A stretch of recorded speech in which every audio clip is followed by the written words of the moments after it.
বন্ধুরা, good morning সবাইকে। কেমন আছো সবাই? আশা করছি রাধা মাধবের কৃপায় সবাই ভালো আছো। তো তোমাদের সবাইকে আবারও গিন্নিশালা রান্নাঘর ব্লগসের তরফ থেকে অনেক অনেক ভালোবাসা ওয়েলকাম জানিয়ে আজকের কাজকর্মগুলো শুরু করলাম।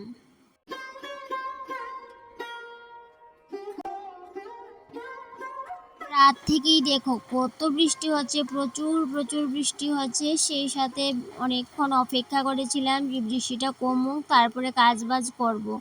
কিন্তু বৃষ্টি তো থামার নামই নেই। আর এই অপেক্ষা করতে করতে অনেকটাই কিন্তু আমার দেরি হয়ে গেছে। তো এখন ভাবলাম না, আর অপেক্ষা করে লাভ নেই।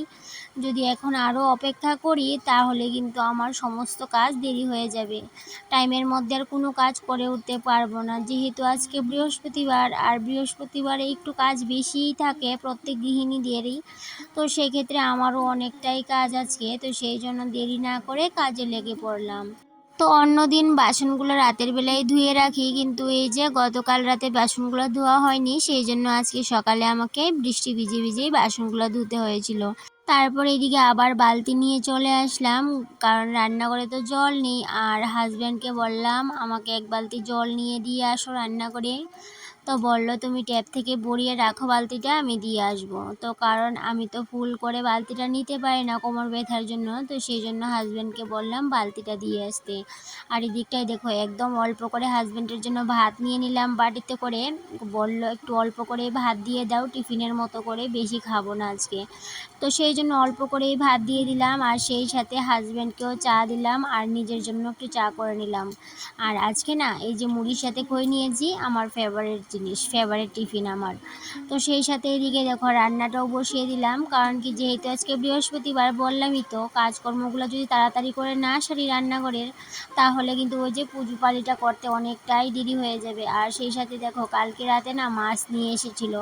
তো এমনিতে তো আমি বৃহস্পতিবারে ঘরে মাছ মাংসটা রান্না করি না, কিন্তু কালকে না হাজব্যান্ড ভুলে মাছটা নিয়ে চলে আসলো। তো নিয়ে এসেছে, তো কী করব, সেই জন্য মাছটাকে ছেলের জন্য ভাজি করে নিলাম, আর সেই সাথে হাজব্যান্ডের জন্য ভাজি করে নিলাম। আর যেহেতু আজকে সকালে বৃহস্পতিবার, আমি সকালে তো ভাতটা খাবো না।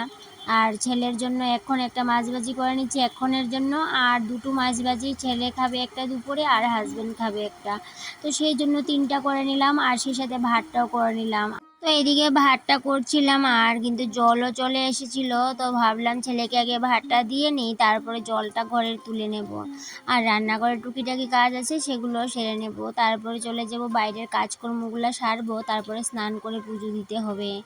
আর এদিকটাই দেখো এই জন্য তাড়াহুড়ো করে ছেলেকে ডাকছিলাম যে তাড়াতাড়ি আয়, ভাতটা বেড়ে দিয়ে আমি জল আনতে যাই।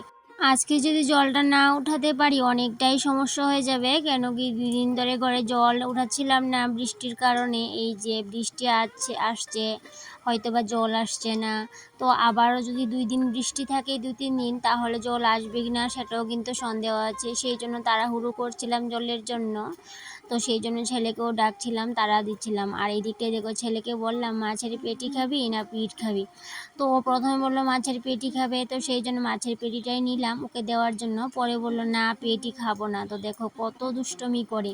তো এদিকে দেখো তাড়াহুড়ো করে ছেলেকে ভাতটা দিয়ে চলে গেলাম জল আনতে। তো যখন জল আনতে বেরোচ্ছিলাম দেখলাম কি একটু একটু বৃষ্টি পড়ছে। তো সেই জন্য মাথার মধ্যে একটা পলিথিন দিয়ে দিলাম, কেন কি আমার না একটু জ্বর জ্বর ভাব ছিল। তো ভাবলাম যদি এখন বৃষ্টি ভিজি আরও কিন্তু জ্বরটা চলে আসবে। তো সেই জন্য মাথার মধ্যে একটা পলি ব্যাগ দিয়ে দিলাম, কারণ কি যে ছাতি মাথাত করে কাজ করা একদমই কিন্তু সমস্যা হয়ে যায়। তাই জন্য ছাতি একদমই কিন্তু মাথা দিয়ে আমি কাজ করতে পারি না, আর সেই জন্যই পলি ব্যাগটা মাথায় দিয়ে দিলাম। তো এবার চলে আসলাম ঘর দুয়ার ভালো করে মুছে পরিষ্কার করে নিতে, কেন কি আজকে তো বৃহস্পতিবার, ঘর দুয়ার ভালো করে না মুছে উঠান বাড়ি ঝাড় না দিয়ে কি করে আমি বৃহস্পতিবারে মা লক্ষ্মীর ঘরটা পাল্টাই। একটুকু ভালো লাগে না এই যে কাজগুলা, এই কাজকর্মগুলা যদি না করে লক্ষ্মীর মা লক্ষ্মীর ঘট স্থাপন করি, সেটা একদমই ভালো লাগে না। সেই জন্য এই যে বাইরে প্রচুর বৃষ্টি হচ্ছে, তারপরেও কিন্তু ঘর বাড়ি মুছে নিলাম, কিন্তু একটু পরে কিন্তু আবার নোংরা হয়ে যাবে আমি জানি। বিকেলবেলা কিন্তু আমাকে আমাকে আবার সেই পরিষ্কার করতে হবে। কিন্তু পরিষ্কার করলে করব, কিন্তু কি করব বলো, যেহেতু আজকে বৃহস্পতিবার উঠান বাড়িও ঝাড় দিতে হবে। আর সেই সাথে দেখো উঠান ঝাড় দিতে আসলাম, ঝাড়ু দিয়ে এই পাতাগুলো যাচ্ছিল না, তাই জন্য হাত দিয়ে কিন্তু তুলে তুলে ফেলে দিলাম। আর সেই সাথে যতটুকু পারি করেছি পরিষ্কার। আর এদিকটাই দেখো স্নানের আগে যে ছেলে ভাত খেয়েছিল এই থালটা আর একটা কুকার ছিল, সেটা ভাবলাম স্নানের আগে ধুয়ে ফেলি। তো রান্নাঘরটা যেহেতু আমার আলাদা, আর এইদিকে দেখো বৃষ্টি কাদা মাটির মধ্যেই বাসন কুসন ধোয়াধুয়ি করতে কতটাই কষ্ট হচ্ছে। এক ঘর থেকে আরেক ঘরে যাওয়া আসা করতে অনেকটাই কষ্ট হয়। আর সেই সাথে দেখো স্নানটাও সেরে নিয়েছি, এবার আম পাতা পেরে নিলাম, সেই সাথে এই যে পিতলের ঘট, তারপরে বাসন কুসন সমস্ত নিয়ে বসে পড়লাম। তো দেখলেই তো একটু আগে বারান্দা সমস্তটাই পরিষ্কার করেছি, এখন দেখো বৃষ্টি পড়ে আবার কি হয়ে আছে। তো যাই হোক, আমি আগেই জানি নোংরা তো হবেই, তারপরও বৃহস্পতিবার যেহেতু তাই জন্য পরিষ্কার করে নিয়েছিলাম। আর এদিকে দেখো এই যে পিতলের প্রদীপটা অনেক দিন পর বার করে পরিষ্কার করে নিলাম। কেন বলো তো, এই যে আমি প্রত্যেকদিন মোম দিয়ে পুজো করি, সেক্ষেত্রে একটা বোন আমাকে কমেন্ট করে বলেছিল যে মোম দিয়ে নাকি পুজো করতে নেই। তো তাই জন্য ভাবলাম আমার তো একটা প্রদীপ আছে ছোটো, সেটাই বার করে নিই আর ঘষে মেজে পরিষ্কার করে নিই। কিন্তু আমার না মনে ছিল না এই প্রদীপটা না লিক। তো আমি যখন ঘষে মেজে পরিষ্কার করে তেল দিয়ে এই যে প্রদীপটা জ্বালালাম, তখন অনেকক্ষণ পরে প্রায় পুজো কমপ্লিট হওয়ার পরে দেখলাম এই যে প্রদীপটা এটা লিক হয়ে গেছে। তো সেক্ষেত্রে ভাবলাম এই যে লিক হওয়া জিনিস দিয়ে তো পুজো করতে নেই, তো ভাবলাম না যে যতদিন অবধি আমি প্রদীপ না নতুন কিনতে পারবো ততদিন অবধি তো আমাকে মোম দিয়েই পুজো করতে হবে। তো প্রথমে ভেবেছিলাম এই প্রদীপটা দিয়েই কিন্তু এখন থেকে পূজা করে নেব, কিন্তু না, হবে না, কারণ এই প্রদীপটা লিক হয়ে গেছে। আর এদিকে দেখো বৃহস্পতিবারে যদি নিয়ম নিষ্ঠা করে পুজোটা না দিতে পারি একদমই ভালো লাগে না। তাই জন্য যতই বৃষ্টি ঝড় তুফান থাকুক না কেন, এই যে নিয়ম নিষ্ঠাগুলি মেনে একদম ভালোভাবে সুন্দর করে যদি পুজোটা দিই তাহলে কিন্তু মনেও অনেকটাই শান্তি লাগে। আর এদিকটাই দেখো এই যে আমি এখন মা লক্ষ্মীর এই যে গড়টা বসিয়েও নিলাম। তো সেই সাথে বৃহস্পতিবারে মা লক্ষ্মীর কাছে যেই টাকাটা সঞ্চয় করি সেই টাকাটা তো বেশি হয়নি, তো ভাবছিলাম সেই টাকাটা দিয়ে প্রদীপটা কিনে নেব নাকি সেটা ঘটের জন্য রেখে দেব। তো সেটাই ভাবছিলাম পুজো দিতে দিতে, কিন্তু ভাবছিলাম না, যেটা আমি ঘটের জন্য সঞ্চয় করছি সেটা দিয়ে ঘটই কিনবো। আর যদি প্রদীপ কিনতে হয় তাহলে আমি নিজে থেকে আগামী বৃহস্পতিবারের আগে দেখি চেষ্টা করে একটা প্রদীপ কিনতে পারি কিনা।